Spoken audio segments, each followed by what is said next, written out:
That's a very simplistic conclusion, possible. It is a possibility, but not necessarily so. Genius means… the word genius comes from the word genesis, a genu, means creation or creativity or the source of creation.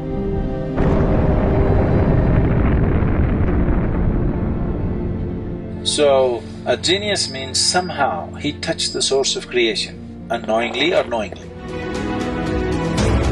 Either you can become consciously move towards being a genius or unconsciously a genius. When I say unconsciously becoming a genius, you can say a Beethoven. He's an unconscious genius, he doesn't know why he's a musician, but he is deaf of hearing, but still music flows because you don't become a musician because you have a great voice, because you have a great sense of hearing. That's how you become a musician. So somebody who cannot even hear becomes a musician. This is an unconscious genius. Maybe because he could not hear the normal sounds, he paid attention to something else.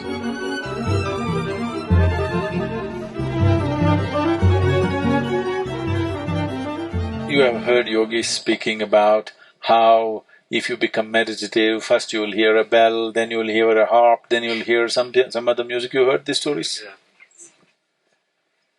So, because everything was… he's tone deaf, he cannot hear any external sound, maybe he started listening to something else and sounds formed themselves into whatever, became a great musician.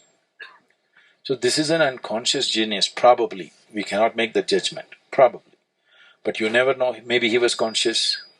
Because he's in Europe, he could never talk those things. So maybe he only spilled out the music and never managed to speak because it's not allowed to be spoken in a particular society. If he was in India, he could blabber whatever he wanted, because a safety net. No, it's very important. If spiritual dimensions have to really evolve in a society, that freedom should be there. Their crazies will come, loonies will come, but sages will come too. You heard of the mathematician Ramanujan? On his deathbed, he wrote a theorem. There are many others before that. But on his deathbed, he wrote a theorem. After 100 years, only in 2010, I think, they figured it out that this theorem describes the black holes in the universe. 100 years ago, even the concept of black hole did not exist in the scientific community. But he made a mathematical calculation for the black hole, describing black hole through mathematics. Because unless any theory that you make, unless you have a mathematical backbone, that theory is discarded. But now he did not have a theory, he just made a mathematical backbone. And he said, I don't know what this is, my Devi gave it to me.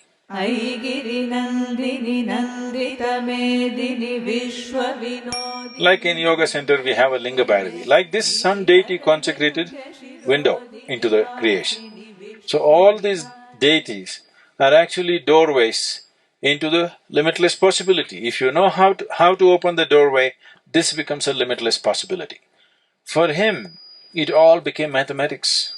For somebody it might have become music, for somebody else it becomes something else. Or if you are consciously approaching it, you can make it what you wish. Whatever you wish, you can make out of it.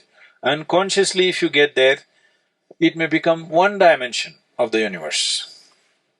So mathematics did not get invented in your classroom. Do not curse your math teacher.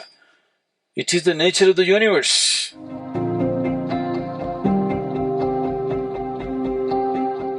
This is the only way the nature of the universe can be translated into human experience, and one of the reasonably efficient ways to do this is mathematics.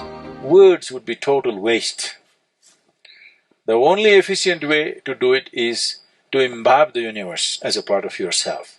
That's what yoga means. Yoga means it's become one. Everything is in union.